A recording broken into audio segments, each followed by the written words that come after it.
Բարի երեկո 5-րդի եթերում հարցազրույցն է այսօր զրուցելու եմ հասարակական քաղաքական գործիչ Արա Վարդանյանի հետ։ Պարոն Վարդանյան, շնորհակալ եմ մեզ հրավիրել։ Ես եմ շնորհակալ։ Նիկոլ Փաշինյանն ազգային ժողովում էր 2026 թվականի բյուջեի քննարկումն էր եւ լրագրողների հետ ճեպազրույցի ժամանակ անդրադարձավ նաեւ երկրորդ նախագահ Ռոբերտ Քոչարյանի առաջարկած երաշխիքներին։ Ռոբերտ Քոչարյանն առաջարկում էր այսպես կոչված Անգեզուրի միջանցքի պարագայում գտնել երաշխավոր միջնորդ կողմ, որը երաշխիքներ կտրամադրի, դրանով ապահովելով անվտանգության երաշխիքները մեզ համար։ Սակայն Նիկոլ Փաշինյանը այս տրամաբանության մեջ մի միտք է ասում է դե երաշխավորներ ունեցանք, տեսանք ինչ եղավ։ Շնորհակալ եմ հրավերի համար, տեսեք, նախ պետք է շեշտենք, որ նախագահ Քոչարյանի վերջին հարցազրույցում արված առաջարկը ինչպես միշտ շատ պրագմատիկ, իրագործելի եւ կարող էր շատ լավ սկիզբ դառնալ Հայաստանի, այսպես կոչենք, վերակենդանացման համար, որովհետեւ Հայաստանը այսօր գտնվում է կործանման ամենավերջի փուլում։ Ինչ էր ասում նախագահ Քոչարյանը, ասում էր, որ ցանկացած խաղաղության պայմանագիր կամ ցանկացած այլ պայմանագիր պետք է իր մեջ ունենա երաշխիքներ եւ պետք է ունենա երաշխավորող կողմեր։ Ինչին ի պատասխան այսօր Նիկոլը ազգային ժողովում ասեց, դե նա ունեցել ենք երաշխավոր, տեսել ենք ինչ ա եղել, ակնարկելով, որ Հայաստան-Ադրբեջան ուղիղ շփումը շատ ավելի նախընտրելի է, քան երաշխավորներ ունենալը։ Սա ինստինկտին աբսուրդ է, իհարկե աբսուրդ է, որովհետեւ միջազգային պրակտիկայում նմանատիպ խաղաղության պայմանագրեր անպայմանորեն պետք է ունենան երաշխավորներ, քանի որ որտեղ է այն երաշխիքը, որ ինչպես նախագահ Քոչարյանը շատ ճիշտ բնորոշում է, մեկ մարդուց կապված խաղաղությունը չի խախտվի, իսկ այդ տվյալ դեպքում այդ մեկ մարդը Ալիևն է կամ Ադրբեջանի ապագա նախագահները։ Այսինքն ակնհայտ է, որ Հայաստանը գնալով խաղաղության, որին պետք է նաև դա հիշատակենք, Հայաստանում որևէ կողմ դեմ չէ, թե ընդդիմությունը, թե իշխանությունը, բոլորը խոսում են խաղաղության մասին։ Այո, եւ շարքային քաղաքացիները, տարբերությունը ուղղակի այն է, որ իշխանությունը այդ խաղաղություն բառի ներքո եւ այդ խաղաղություն բառի տակ ապացուցել է բոլորիս, որ նկատի ունի տարածքների հանձնում, հազարավոր զոհեր, Արցախի հանձնում եւ այլն եւ այլն եւ այլն, իսկ ընդդիմությունը իդեմս նախագահ Քոչարյանի վերջի ազատությունի կոնկրետ առաջարկ է անում, որ պետք է ունենալ երաշխավորներ եւ պետք է միանշանակ աշխատել Հայաստանի Հանրապետության բանակի հզորացման վրա, քանի որ մեր անկախության եւ ինքնիշխանության ամենագլխավոր երաշխավորը հենց Հայաստանի Հանրապետության բանակն է։ Այդ առումով նաեւ պետք է հիշատակել մի այլ դրվագ, որ Նիկոլը ասում է, որ բազմիցս ասել է, որ Ղարաբաղը եղել է թոք Հայաստանի վզին այլ երկրի կողմից մեզ իշխելու, մեզ կարճ բանի վրա պավադոկի վրա պահելու եւ փաստացի ՀՀԿ Միսկի համանախագահ երկրներին էլ մեղադրեց դրանում, այո, նաեւ բայց տեսեք Նիկոլը շատ հետաքրքիր է, որ նման արտահայտությունն են անելուց նա սովորաբար խոսում է եզակի թվով եւ ակնհայտորեն նկատի ունի Ռուսաստանի Դաշնությունը, մինչդեռ ոչ մեկի համար գաղտնիք չէ, որ Արցախյան հակամարտությունից հետո ստեղծված ՀՀԿ Միսկի համանախագահների խումբը պարունակում էր 3 երկիր՝ ԱՄՆ, Ֆրանսիա եւ Ռուսաստան։ Եվ ինձ համար առնվազն զարմանալի է, անհասկանալի է, իսկ ինչու է Հայաստանը թոքի պես պահվել միայն Ռուսաստանի կողմից, այլ ոչ օրինակի համար ԱՄՆ-ի կամ Ֆրանսիայի։ Ակնհայտ է, որ Նիկոլը 18-ից ի վեր շարունակում է իր հակառուսական քարոզությունը, այդ քարոզությունը նաեւ սերմանելով ժողովրդի մեջ, որովհետեւ պետք է նաև ընդունենք, որ ժողովրդի ինչ որ մի զանգված իրոք դարել է հակառուս։ Եվ դարել է հակառուս տարբեր պատճառներից սուբյեկտիվ ու օբյեկտիվ ելնելով։ Իհարկե խորքում ընկած է նաև Ղարաբաղի անկումը, որի գլխավոր պատասխանատուն հենց Նիկոլ Փաշինյանն է, որը ընդունեց Ադրբեջանի տարածքային ամբողջականության գաղափարը, որը պետք է շեշտեմ Հայաստանի բոլոր նախկին իշխանությունները ընդունում էին, բայց Ղարաբաղը երբեք այդ տարածքային ամբողջականության մաս չի կազմել։ Նիկոլը ճանաչեց Արցախը Ադրբեջանի տարածքի մի մաս, դրանով արցախցիներին դարձնելով տերորիստ։ Սա ակնհայտ է, այսինքն Նիկոլը մեր հայ ազգի 150,000-ից ավել բնակչությանը ուղղակի անվանեց տերորիստներ։ Նաև Արցախյան ազատամարտին պայքարած կամավորներին Հայաստանից գնացած։ Եւ այդ առումով պետք է բոլորս գիտակցենք, որ այն, ինչ անում է այսօր Նիկոլը, այն բոլոր հակադարձումները, որոնք նա անում է թե երկրորդ նախագահին, թե ընդդիմադիր այլ գործիչներին, իրենց մեջ պարունակում են իրականության մեջ իր ապագա սպասվող ընտրությունների թեզերը։ Այն է խաղաղությունը, որ մենակ ես կարող եմ բերել խաղաղություն, բոլորը ռևանշիստ են, իրանք խաղաղություն չեն բերելու, ես ձեզ բերելու եմ խաղաղություն։ Եվ այդ խաղաղության գրի մասին ոչ մեկ չի խոսում, բացառությամբ որոշ ընդդիմադիր գործիչների։ Եվ այդ առումով շատ կարևոր է, որպեսզի հասարակության այն զանգվածը կամ այն մարդիկ, որոնք դեռևս չեն ցանոթացել օրինակի համար նախագահի վերջի հարցազրույցին, անպայման նայեն, որտեղ նախագահը թե մատնանշում է խնդիրները, թե այդ խնդիրների պատմությունը եւ նաեւ ինչը շատ կարեւոր է, առաջարկում է կոնկրետ առաջարկներ, թե ինչ է պետք անել։ Սա նաեւ վերաբերվում է այն մարդկանց, որոնք անընդհատ ասում են, որ ընդդիմությունը չի անում առաջարկ, ապա տեսեք նախագահը կոնկրետ առաջարկներ է նշում եւ փայլուն առաջարկներ։ Օրակարգի միանշանակ եւ պետք է նաեւ հասկանալ, թե ով է այդ առաջարկը անում։ Այդ առաջարկը անում է Հայաստանի Հանրապետության նախկին նախագահ, որի օրոք, որի ղեկավարման 10 տարվա օրոք եղել են ամենից խաղաղ տարիները։ Սա էլ է փաստ, այսինքն սա այս առաջարկը անում է մի մարդ, որը ապահովել է դա ժամանակին։ Ազգային ժողովի փոխոսնակ Ռուբեն Ռուբինյանը օրինակ շատ վրդովել է այդ հարցազրույցից, հատկապես այն դրույթից, որ Ռոբերտ Քոչարյանի պաշտոնավարման ժամանակ ամենախաղաղ տարիներն են եղել, նաև մատնանշում է Ադրբեջանի եւ Հայաստանի ռազմական բյուջեների տարբերությունը եւ ասում է, որ 10 տարիների ընթացքում Ռոբերտ Քոչարյանը փոխանակ հայկական բանակը վերազիներ կամ հզորացներ սեփական ընտանեկան բյուջեն է, ուրեմն հարստացրել։ Կարապետ Ռուբինյանի որդին, երբ որ խոսում է, պետք է հասկանա, որ ինքը այս կյանքում, բացի նրանից, որ կարողացել է Թուրքիայի հետ մեկ սեղան նստել եւ բանակցել Հայաստանի հանձնման հարցը եւ լինել Կարապետ Ռուբինյանի որդին, որը որ Լևոն Տեր-Պետրոսյանի ամենամտերիմներից է, որևէ այլ բանի չի հասել եւ այսօր իրեն իրավունք է վերապահում դատողություններ անել երկրորդ նախագահի մասին, ընդ որում սուտ դատողություններ։ Նախ եւ առաջ ռազմական բյուջեի, խոսքը ֆինանսական բաղադրիչի մասին է, տարբերությունը 2008-ին, եթե չեմ սխալվում, եղել է 1-3-ի, ինչը շատ նորմալ է։ Խոսքը գնում է ֆինանսական միջոցների մասին, բայց ոչ մեկ չի ասում, իսկ ինչքան անվճար զենք է մատակարարվել Հայաստան մեր դաշնակցի կողմից։ Դրա մասին իհարկե իրենք չեն խոսում։ Բայց Փաշինյանն ասում է, դաշնակցի կողմից տրամադրված Իսկանդերը 10%-ով է գրավել։ Դե տեսեք, Փաշինյանը ամեն ինչը մի օր մի բան է ասում, մի օր մի բան է ասում, վաղն է կասի, որ այդ Իսկանդերը ընդհանրապես չի եղել, ընդ որում ինչպես պատերազմից հետո, սա էլ է, չէ, աբսուրդ, որ մենք այսօր պատերազմի մասին շատ ու շատ մանրամասների տեղեկացված չենք։ Մենք չգիտենք ի վերջո այդ Իսկանդերով Շուշի են խփել, թե ոչ, որտեվ այդպես էր տարածել, որ Իսկանդերները օգտագործվել են Շուշի խփելու վրա։ Պատերազմի ժամանակ մեր ժողովուրդը հաստատ մոռացել է, բայց պետք է հիշեցնեմ, որ այդ ժամանակ Հայաստանի Հանրապետության նախագահի պաշտոնը զբաղեցնող փղիկը խոսում էր նրա մասին, որ մենք երաշխավորում ենք, որ Հայաստանը չի խփի Ադրբեջանի նավթայի ենթակառուցվածքներին։ Այդ երաշխիքը տվեց նաև Արման Բաբաջանյանը։ Դե հասկանում եք, այսինքն ամբողջ պատերազմի ընթացքում մեր փաստորեն իշխանության ուշ կոմիտք եղել է, ոնց անենք Ադրբեջանին չվնասենք։ Եվ այդ Իսկանդերը առաջի հերթին պետք է հենց դրա համար օգտագործվեր։ Կամ դրա, ոնց ասեմ, վտանգի համար, այսինքն օֆիցիալ հայտարարվեր, որ մենք ձեռնարկելու ենք հետևել գործողությունները, օրինակ համար խփելու ենք SSS նավթավորերին, եթե հենց հիմա հարձակումը չկասեցվի։ Իդեպ դրանց վաճառքից ամենօրյա գնումները Ադրբեջանը իրականացնում էր, այո։ Տեսեք, բացի դրանից Ադրբեջանը ցավոք սրտի այս վերջի 7 տարիների ընթացքում Ադրբեջանի խոսույթում շատ ու շատ բաներ են լինում, որոնք իրականությանը համապատասխանում են։ Եվ ցավով եմ դա ասում, օրինակի համար ես չէի, բայց Ալիևն էր, որ հայտարարեց, որ շուրջ 5 միլիարդ դոլարի զենք մնացել է Արցախի հանրապետությունում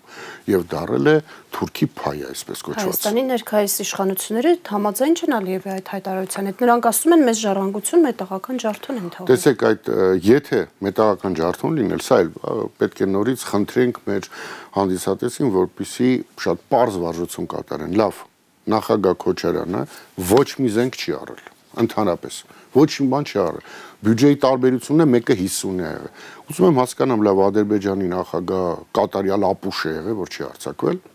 Կատարյալ ապուշ պետք է լինի, որ չի արձակվել։ Ոնց է պատահել, որ 10 տարի չի արձակվել։ Քիչը 10 տարի չի արձակվել, դրանից հետո եւս 6 տարի չի արձակվել։ Մինչև ապրիլյան Քարոզյան Ադրբեջանը չի փորձել արձակվել, հասկանում եք։ Մինչև ապրիլյան Քարոզյան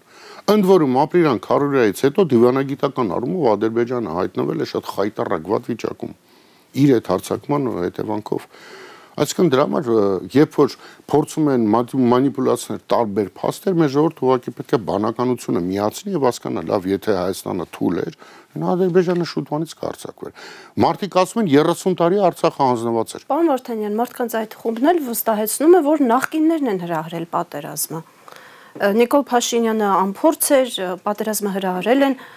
գցել են գրպանը։ Տեսեք, ի տարբերություն շատերի, ես կարծում եմ, որ Նիկոլ Փաշինյանը ոչ թե անփորձ էր, այլ ես կարծում եմ, վերջո ինքը կատարում է այն ծրագիրը, որով որ բերվել է իշխանության։ Ես չեմ հավատում եւ աշխարհում չկա որևէ մեկ, որ կարող է ինձ համոզել, որ Նիկոլ Փաշինյանը ուղղակի կարողացել է Հայաստանում իշխանազավթում կատարել։ Ես դրան չեմ հավատում։ Ես հավատում եմ, որ կոնկրետ ուժեր իրեն բերել են իշխանության, ընդ որում կոնկրետ ուժեր։ Տեսեք, ընդ որում շատ հետաքրքիր է, որ տարբեր ժամանակահատվածներում կարծես թե տարբեր ուժեր են եղել։ Ես կասկած չունեմ, որ լրջագույն դերակատարություն ոչ ուղղակի, բայց ունեցել է Ադրբեջանի Հանրապետությունը, ընդ որում ինչից եմ դա ենթադրում, շատ պարզ բանից, Ադրբեջանի նախագահը շատ, ասպես ասենք, լուրջ բիզնես կապեր ուներ Ջորջ Սորոսի հետ։ Խոսակցություններ էին գնում նաև եւ բացահայտումներ էին եղել, որ Ադրբեջանը միլիարդավոր դոլարների պատվերներ էր տալի Ջորջ Սորոսին։ Գաղտնիք չէ, որ Ջորջ Սորոսը Հայաստանում բազմաթիվ ՀԿ-ների ֆինանսավորողներ եւ այդ թվում զարմանալի ոչ մի բան չի լինի, եթե պարզի, որ նաև Նիկոլի թիմի գերակշիռ մասին ֆինանսավորել է այս կամ այն ծրագրի համար։ Ալիևը նաև հայտարարել է, որ իրենք մեծ հույսեր էին կապում 2018-ի Իհարկե, որովհետեւ իրենք լրջագույն գումար էին ծախսել Հայաստանում իշխանապողությունը անելու համար։ Ջորջ Սորոսի բիզնես հենց դա էր, տարբեր երկրներում ստեղծել լուրջ ենթակառուցվածքներ եւ հետո այդ ենթակառուցվածքների գոյությունը վաճառել այլ երկրների վրա, տվյալ երկրում լինի դա գունավոր հեղափոխություն, իշխանապողություն կազմակերպելու համար։ Այսինքն Ջորջ Սորոսը նման տիպի բիզնես էր անում եւ շարունակում է անել։ Որը արգելված է Ամերիկայի Միացյալ Նահանգներում։ Իհարկե, օտարերկրյա գործակալների մասին օրենքը, եթե չեմ սխալվում, այս առաջինը ԱՄՆ-ում է ընդունվել, որտեղ իրենք շատ լավ հասկանում են դրա վտանգավորությունը, երբ որ դու տարիներով, տեսեք, ՀԿ-ներում, Հայաստանի ՀԿ-ներում այդ սեկտորում աշխատող մարդկանց գերակշիռ մասը նույնիսկ չէր էլ հասկանում եւ չէր էլ գիտակցում, որ իրականում ուղեղի լվացում է տեղի ունենում, որովհետեւ ապրելով Հայաստանում եւ լինելով կրթված գիտակից մարդ, դու չես կարող լինել հակառուս։ Ուղղակի չես կարող, որովհետև եթե դու ուղղակի 2 կոպեկի խելք ունես, չես կարող հակառուս լինել։ Պարոն Վարդանյան, բայց սովորական շարքային քաղաքացիներին կարելի է հասկանալ։ Նրանք տեսան, որ Ռուսաստանը Արցախում խաղապահ զորքերով մտավ եւ հետագայում նույն խաղապահ զորքերի աչքի առաջ Արցախի բնակչությանը ստիպեցին բռնագաղթի։ Ճիշտ եք ասում, շատ ճիշտ եք ասում եւ դա տեղի ունեցավ այն պատճառով, որ Արցախի ժողովուրդը, Արցախի պաշտպանության բանակը եւ Արցախի ռազմաքաղաքական ղեկավարությունը Հայաստանի Հանրապետության իշխանության հայտարարությունից հետո դառան ուղղակի տերորիստ բառիս բուն իմաստով։ Հայաստանի Հանրապետության վարչապետը հայտարարեց, որ Արցախի պաշտպանության բանակը եւ Արցախի ռազմաքաղաքական ղեկավարները տերորիստ են, որտեղ երբ որ դու ճանաչում ես Արցախը Ադրբեջանի մաս, դու փաստացի ասում ես, որ դու 30 տարի օկուպանտ ես եղել եւ տերորիստ ես եղել եւ անօրինական ռազմական բանդաներ ես սպայել այլ երկրի տարածքում, այդ դա է արի Նիկոլը։ Հասկանում եք, սա բոլորը պետք է գիտակցեն, որ սա իրականում ռումբ է ընդհանրապես, ոչ թե միայն Արցախի տակ, այլ սա ռումբ է Հայաստանի Հանրապետության։ Որտեղ իրավական հետևանքներ ունեն։ Իրավական հետևանքները խայտառակ կարող են լինել։ Ես դրա համար միշտ ասում եմ, որ իշխանապողությունից հետո իրավապահ համակարգը լրջագույն աշխատանք պետք է անի, որպեսզի կարողանա ապացուցի, եւ ես վստահ չեմ կկարողանա թե չէ, բայց պետք է կարողանա ապացուցի, որ Հայաստանում տեղի ունեցել դավադրություն եւ դավաճանություն, որ ամբողջ աշխարհին մենք ցույց տանք, որ տեսեք այն ինչ կատարվել է, եղել է պատվերով։ Սա շատ կարևոր է, Հայկա ջան, որ մեր ժողովուրդն էլ դա հասկանա, որ ամբողջ աշխարհը մեզ հետևում է։ Երբ որ Նիկոլ այստեղ խոսում է, ոչ միայն մենք ենք իրեն լսում, այլ ինչը շատ ավելի վատ է, իրեն լսում են դրսում։ Ինքը տվել է բազմաթիվ խոստումներ եւ ակնհայտ է, որ այդ խոստումների ներքո Իրան փորձում են պայել իշխանության, թե Ադրբեջանը, թե Թուրքիան եւ նաեւ հավաքական արևմուտքը։ Իրեն սատարելու են այդքան ժամանակ, մինչեւ ինքը կատարում է խոստումներ։ Հիմա հասկանալու համար թե ինչ է տակը, պետք է հասկանալ, իսկ Նիկոլից ինչ են ուզում։ Նիկոլից ուզում է շատ պարզ բան, Հայաստանը պետք է ամբողջությամբ կտրվի Ռուսաստանից, Ռուսաստանը այս տարածաշրջանից ամբողջությամբ դուրս գա։ Դա են ուզում։ Իսկ դրա գինը կարևոր է նույն հավաքական արևմուտքի համար։ Օրինակ հայ կմնա այստեղ, չի մնա։ Բացարձակապես կարևոր չէ։ Ես մի անգամ բացահայտում արել եմ, նորից բացահայտում կանեմ Արցախի Հանրապետության արտաքին գործերի նախարարը Դավիթ Բաբայանը, որը ցավոք սրտի այս պահին գտնվում է գերության մեջ, ժամանակին, երբ որ արդեն ճանապարհը փակ էր Լաչինի, այցելել էր ԱՄՆ։ ԱՄՆ-ում կոնգրեսականների հետ հանդիպան ժամանակ բառացի կոնգրեսականները իրան ֆրանսիացել են, որ Արցախը պետք է գնա Ադրբեջանին։ Ինչինի պատասխան Դավիթը ասել է կներեք ոնց գնա, բա մենք հայերս, բա մենք։ Ասել եմ ես մեկ է, մի մասը Հայաստանում ապրեք, մի մասը Ամերիկա կարագակ, մի մասը Ռուսաստան կգնաք։ Այս սա է միջազգային այն ինչ կատարվում է աշխարհում։ Հիմա մեղադրել դրա համար ամերիկացիներին, ռուսերին, Ֆրանսիա, ես ոչ մեկին չեմ մեղադրելու, որովհետև ի վերջո այն թե ինչպես են քեզ վերաբերվում, միայն կախված է քեզանից։ Դու պետք է կարողանաս նման դիրքավորում ունենալ, որ մարդկանց մտքով էլ չանցնի քեզ տես բան ասեն։ Եվ չէր անցնում, Հայկա ջան, հասկանում ես, մարդիկ ասում են, դե թող Ռոբերտ Քոչարյանը լուծեր Ղարաբաղի հարցը, բայց այդքան լավ տարբերակ էր, բա թող լուծեր։ Իսկ ինչ որ մեկը ասում է, որ Ղարաբաղի հարցը լուծած չէր։ Ինձ համար մարդու, որը գրեթե շաբաթը մեկ գնում էր Ղարաբաղի հարցը լուծած էր։ Ի վերջո Արցախում Հայաստանի Հանրապետության անձնագրեր ունեին մարդիկ։ Հայկա ջան, հարցը լուծած էր։ Այդ բանակցությունները կարող էին անդադար գնալ, մինչև Ադրբեջանում 3 անգամ իշխանապողություն էր։ Ու Ադրբեջանը դրել էր, Ադրբեջանը մոռանար ընդհանրապես։ Իսկ ով է ասում, որ անպայման ինչ որ բան ստորագրվեր։ Ով է դա ասում։ Մենք ի վերջո պահել ենք, չէ՞, ստատուս կո։ Ի վերջո առանց ստորագրելու Հայաստանի Հանրապետության սուրվեր են տարածքներ բանավոր պայմանավորվածությամբ տրամադրվել են Ադրբեջանին։ Պարոն Վարդանյան, դուք նշում եք իշխանապողությունից հետո, իսկ այդ իշխանապողությունը որքանով է հավանական, հաշվի առնելով, որ ձեր նույն նշած հավաքական արևմուտքը աջակցում է Նիկոլ Փաշինյանին եւ աչք է փակում ցանկացած հակաօրինական գործողությունների։ Այն որ հավաքական արևմուտքը աչք է փակում, դա փաստ է։ Մենք ականատեսն ենք նրա, որ 2018-ից սկսած բազմաթիվ քաղաքական հետապնդումներ են իրականացել, դրա ամենակլասիկ օրինակը իհարկե սկզբում նախագահ Քոչարյանն էր,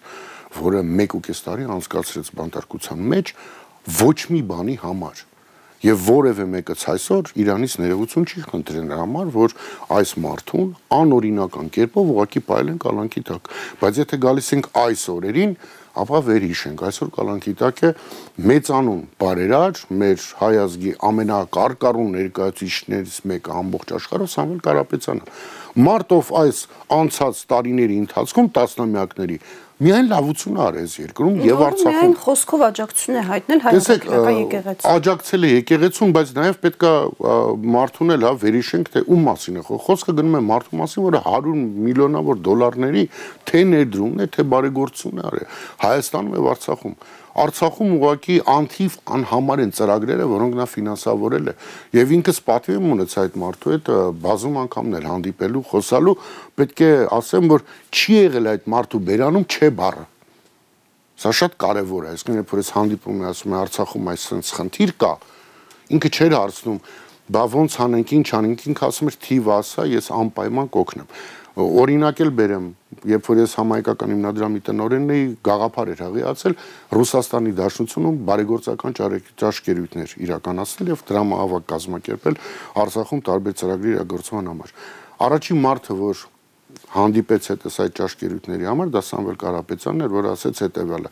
կազմակերպչական որևէ բանի վրա հանգարց փող չծախսես, ես ամեն ինչը կփոխհատուցեմ, ռեստորանի ծախսա, ուտելիքա, երգիչա, ամեն ինչը ես կանեմ, դու ուղղակի ցուցակ կազմի մարդկանց, ես էլ առաջարկներ կանեմ այն մարդկանց, որոնք կան, ես էլ անպայմանորեն կմասնակցեմ եւ իր մասնակցությունը կոնկրետ այդ ճաշկերույթներին լինում էր առնվազն $1 միլիոն չափով ամեն ճաշին։ Էլ չեմ ասում այլ ծրագրերը, որ նա անում էր իր բարեգործականով։ Հիմա այդ մարդը նստած է այսօր բանտում, ինչի, որովհետեւ սատար է կանգնել հայ առաքելական եկեղեցուն։ Բանտում է նաեւ հիմա Միքայել Սրբազանը, Բագրատ Սրբազանը, Արագածոտնի Սրբազանը Տեր Գարեգինը եւ այսօր առավոտյան էլ քննչական կոմիտեին կանչվել Արագածոտնի թեմի 8 քահանաներ, նաեւ Մայրաթորից բարձրաստիճան այլ հոգեվորականներ, այդ մասին Արա Զոհրաբյանն է հայտնել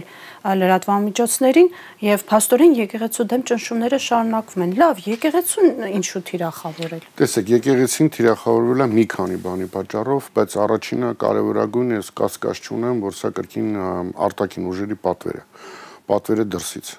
Պատվերը պայմանավորված է, ասեմ, պատվերը պայմանավորված է նրանով, որ Վեհափար Հայրապետը փակագծերի մեջ սխալ է գործել, որ խոսացել է Արցախի մասին դրսում, արցախցիների վերադարձի իրավունքի մասին։ Այսինքն իր հոտի իրավունքներն է պաշտպանում։ Միանշանակ։ Եվ պետք է նաև հասկանալ, որ այնինչ հիմա կատարվում է եկեղեցու հետ կապված, օրինակի համար այդ Կիրակնորյա Նիկոլի այցելությունները տարբեր եկեղեցիներ եւ կարգալույց եղած քահանաներից մգրցունց կամ բան ստանալը, սա էլ պայմանավորված է հետևելով։ Ես կարծում եմ, որ ԱԱԾ-ն կամ որևէ այլ մարմին անցած ժամանակների ընթացքում հետևել է եկեղեցական շատ ու շատ գործիչների եւ նրանց վրա գտել է կամպրոմատ, այդ կամպրոմատը օգտագործելով այդ մարդկանց տանում են դեպի Նիկոլի դաշտ։ Հիմա սա բոլորին է վերաբերում, թե ոչ, ես չգիտեմ, բայց իմ տպավորությունն է, որ այդ մարդիկ, որոնք կարգալույց են արվում եւ չեն կարող չարվեն եկեղեցու կողմից, դա այն մարդիկ են, որոնց ինչ որ պայի կանչել են կամ ԱԱԶ կամ այլ ինչ որ մարմին, դեմները դրել են կամպրոմատ, ասել են կամ միանում ես Նիկոլին, կամ սա եթերա գնում։ Իրանք որոշել են միանալ Նիկոլին։ Սա այդ կռիվն է, ինչու է Նիկոլը չի կանգնում, որտեղ սկսել է։ Պատվերը ստացել է, սկսել է, պետք է միջև վերջ գնա։ Ինքը այլտրանք չունի, տեսեք, ինքը պետք է անընդհատ իր տերերին ցույց տա, որ ինքը ուժեղ է։ Որտեվ երբ որ տերերը զգան իր թուլությունը, իրենց այլևս մեկ է լինելու, ինքը մնալու է իշխան թե ոչ, իշխանության։ Եվ այս առումով ինքը պարտադրված անընդհատ պետք է ցույց տա, որ ես ներսում շատ ուժեղ եմ, եւ եթե մենք վերցնենք իր վերջի 4-5 տարվա բոլոր Հայաստանում տեղի ունեցած ելույթները, մենք տեսնենք, որ ինքը ներսում առյուծ է կտրում, հենց գնում է դուրս, դառնում է կուրկուրիձակ։ Միշտ։ Սա շատ հետաքրքիր է, չէ՞, որ երկրի ղեկավարը ֆենոմեն է, չէ՞, ինքը ներսում անընդհատ իրան դիրքավորում է որպես անպարտ առյուծ, բայց հենց գնում է դուրս, պայծոն կոֆե պապյոն տղան է դառնում։ Հիմա այդ է, որ կրկին, հա, ժողովուրդը դա պետք է տանա։ Եվ երբ որ դուք ասում եք արդյոք հնարավորություն կա իրենցից ձերբազատվելու, այո, իհարկե կա։ Եվ փողոցն հնարավորություն եւ ընտրությունները, բայց այդ ընտրություններում ժողովուրդը չպետք է пассив լինի, որովհետեւ Նիկոլը ունի ակտիվ ընտրազանգված, որոնց ինքը կերակրում է տարբեր աբսուրդային քրեական գործերով, կոռուպցիայի մասին հեքիաթներով։ Ախր կոռուպցիայի մասին խոսում է մի մարդ, ում իշխանությունը մի տարում 24 միլիարդ դրամ անիվից ուղղակի անհետացավ ու ցենզուրը չկա։ Ոչ ոք չի հարցնում, ինչ եղավ։ Հարցնում են, պատասխանող չկա։ Հիմա գտել են մի հոգի, որը առանց էլ ամբողջ աշխարհով ռոզեսկի մեջ է, այդ անիվի նախին տնօրենը։ Իրան հայտարարել են հետախուզման մեջ եւ համարում են, որ դա դրանով հարցը փակ է։ Բայց այն, որ ամենտեղ գրվել էր, որ Տիգրան Ավինյանի կնոջ ընկերուին ստացել էր 5-6 միլիոն դոլար մի բանի համար, որը ընդհանրապես չի արել, դա ոչ մեկին հետաքրքիր չի։ Եվ ժողովուրդը կրկին դրան է պետք է ուշադրություն դարձնի, որ կոռուպցիայի մասին խոսում է մի իշխանություն, որը Հայաստանում կոռուպցիայի ռեկորդներ է ուղղակի սահմանում, ուղղակի ռեկորդներ։ Մի անձից գնումները ֆենոմենալ մակարդակի են հասել։ Դրան էլ հակադարձում կա իշխանության աջակիցների կողմից, ասում են նախկինները կերել են, թող հիմա էլ մի քիչ իրենք օգտվեն։ Տեսեք, մի քանի բան կա, որ պետք է դրան ուշադրություն դարձնել։ Կան դատարաններ, ես այդ դատարաններին ցավոք այլևս չեմ վստահում, նաև հաշվի առնելով այն ինչի մեծ են անում դատարաններում, չեմ վստահում։ Բայց կոռուպցիոն բնույթի գործարքների հետ կապված այդ դատարանում դեռևս վճիռ չկա։ Նախկին փակագծերի մեջ թալանչիների մասին եմ խոսում։ Երբ որ այս իշխանության ներկայացուցիչը նույն այդ բանը Կարապետ Ռուբինյանի որդին, երբ որ խոսում է ու ասում է օրինակի համար նախագահ Քոչարյանը ոչ մի անգամ չի ինտերվե նախագահ, ինքը իրականում սա ոչ թե քաղաքական հայտարարություն է, այլ սա քրեական հոդված է, ընդ որում Կարապետ Ռուբինյանի վրա, որովհետև 7 տարի է դու ես իշխանության, 7 տարի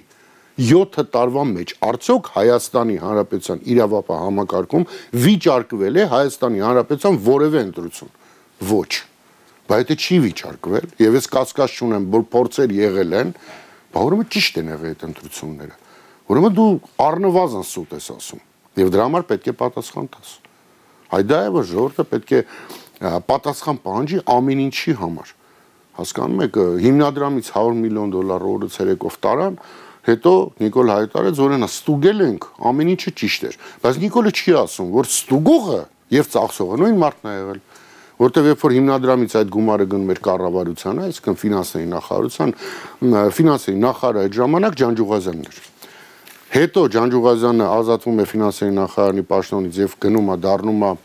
պետական վերահսկողության ծառայության պետ, եւ ստուգումը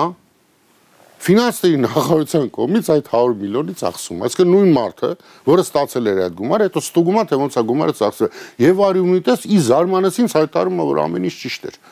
Բա ինչ սպասում եք, որ գրելու էր, այո, ես գողացել եմ, հետո ինքը իրան դատեր։ Այս իշխանությունը։ Հանճարեղ համակարգ են հա ստեղծել։ Պարոն Վարդանյան, հրապարակ թերթի տեղեկություններով ԿՊ-ն փակ հարցում է անցկացրել վաղ շաբաթում հասկանալու համար իրենց թեկնածուի դիրքերը եւ ըստ այդ հարցման Արգիշտի Մեխակյանի վարկանիշը չնայած չի ձգում 50%-ին, սակայն առաջինն է, նրան հաջորդում է Հաղթանակ դաշինքի թեկնածու Սևակ Խաչատրյանը եւ երրորդ տեղում է Մայր Հայաստանի թեկնածուն։ Այսինքն երկրորդ եւ երրորդ տեղերում ունենք ընդդիմություն։ Ինչ եք կարծում, ԿՊ-ն կհաջողի վաղարշաբաթի համայնքապետի ընտրություններում, թե այնուամենայնիվ վաղարշաբաթցիների համար բավական էր թեկուզ Մայրաթորի դեմ արշավանքը։ Տեսեք, ի սկզբանե մենք այսօր ականատեսնենք նախաընտրական իրավիճակի, որը կար Գյումրիում։ Շատ նման էր իրավիճակները։ Մենք գիտենք, թե ինչ տեղի ունեցավ Գյումրիում։ Գյումրիում ընդհանուր ընդդիմությունը կարողացավ հաղթանակ տունել, ինչը շատ կարևոր էր։ Ինչ վերաբերում է վաղարշաբաթին, ապա օգտվելով այս առիթից նախ եւ առաջ պետք է դիմելով մեր ժողովրդին ասեմ հետեւյալը. երբ որ դուք գնում եք ընտրելու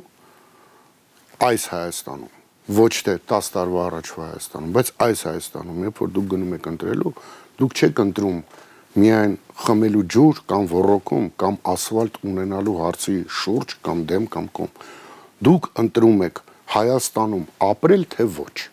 Եթե դուք ուզում եք ապրել Հայաստանում, որում խոսում են հայերեն եւ որում ապրում են հայեր, ապա դուք միանշանակ պետք է ընտրեք ընդդիմադիր ներկայացուցիչներին։ Ես ինքս սատարում եմ Սևակ Խաչատրյանին, Հաղթանակ դաշինքին, կարծում եմ, որ փայլուն քաղաքապետ կարող է նա լինել, կարծում եմ, որ այդ ուժում կան բազմաթիվ մարդիկ, որոնք իրոք ցավում են թե համայնքի համար, թե Հայաստանի Հանրապետության համար, եւ նաեւ պետք է ասենք, որ իհարկե վաղաշաբաթում ընդդիմության հաղթանակը շատ կարեւոր նաեւ նախադեպ է լինելու ամբողջ համապետական ընտրությունների հարցում։ Տեսեք, Նիկոլը բազմաթիվ անգամներ ասել է, դե մեկ իմ արածներին հեղափոխություն արեք։ Հիմա այդ հեղափոխությունը տեղի ունեցավ Գյումրիում, տեղի ունեցավ Փարաքյարում։ Մեզ պետք է նաև մեկ հեղափոխություն անել հենց վաղարշաբաթում, հոգևոր կենտրոնում, որտեղ տեսեք, մեր հենասյուններից մի քանիսը այլևս քայքայված են։